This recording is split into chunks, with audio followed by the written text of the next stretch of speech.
So why is it the price of Polis keeps dropping when Star Atlas gains in popularity every day, when more and more players are coming into the game every day? Why does the price of Polis keep dropping?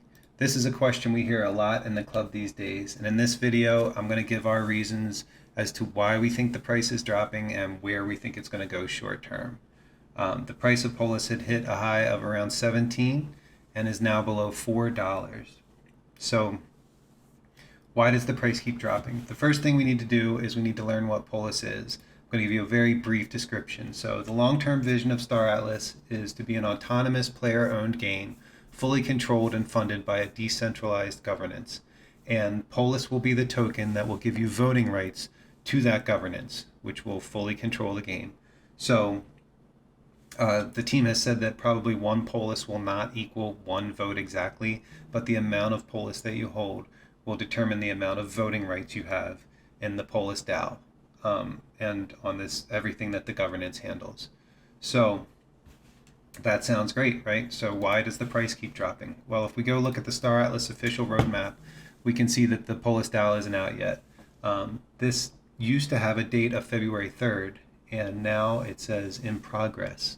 I would imagine this is because it's much easier to manage public expectations when you say in progress versus saying something will be out on February 3rd and then you miss the date and everyone's upset. So then you want to give a new date and you say something like February 17th and you miss the date and everybody's upset. Instead of that, you can say that it's in progress, and that's very positive because that's good, and it will eventually be completed, which is also very positive.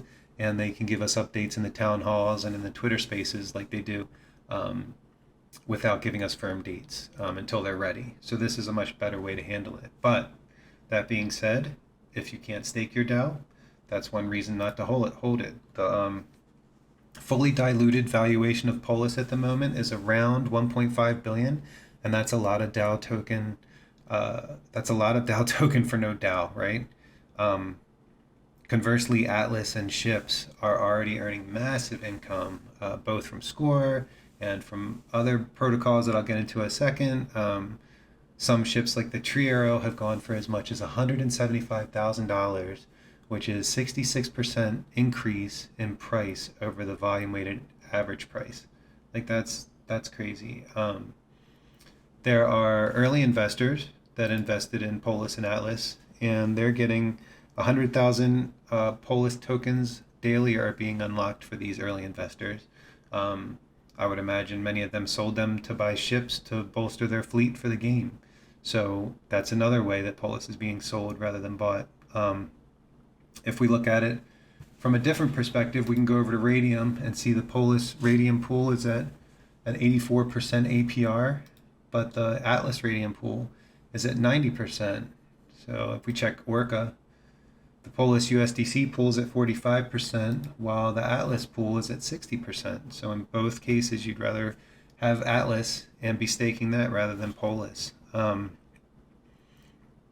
Lending Atlas on both Tulip and Francium also nets a much greater return for Atlas, at the moment by about 35% in favor of Atlas.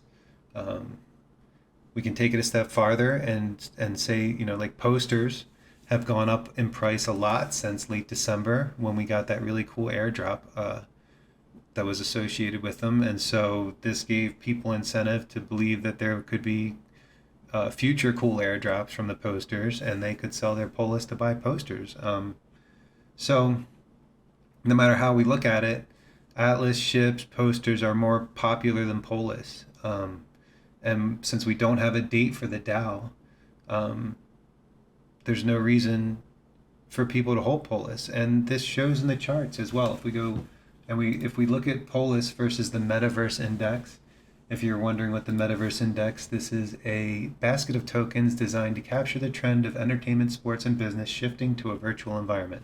So that's us, right? So if we look at Polis versus the Metaverse index, we can see the Metaverse index has done well, and Polis is the exact opposite right now. Again, if we compare Polis to Total 3, which is an altcoin market cap, it doesn't include Bitcoin or Ethereum, but it's an altcoin market cap, and you can see that that's held its ground really well while Polis has dropped. So it's been showing a lot of weakness lately, Polis, but it won't last forever. If we look longer term, this is a slide that's a bit older, as you can see. But if we look longer term, Polis has nowhere to go but up. If we compare it to other games, and if they can pull off what they're trying to create, Polis has nowhere to go but up. So once we get the DAO and we get the date of the DAO, and they tell us the APY, and they tell us the staking contracts, which they've said will be as long as 3 years, I think at that point we're really going to hear, a lot more people talking about Polis, and a lot more people talking about its long-term implications and how big it and important it's going to be in Star Atlas, and more people will get into it. But I'm not a financial advisor, and you should do your own research, and we'll all see. So that's it. That's our Polis discussion. If you have any questions, you can post them in the comments below, or you can please feel free to join us on our Discord, which is in the description. And we're there pretty much 24/7, and we would be more than happy to answer your questions. If you're looking for a Star Atlas guild, you can also join us there. So I'm DreamingDragon, and I'll catch you all next time.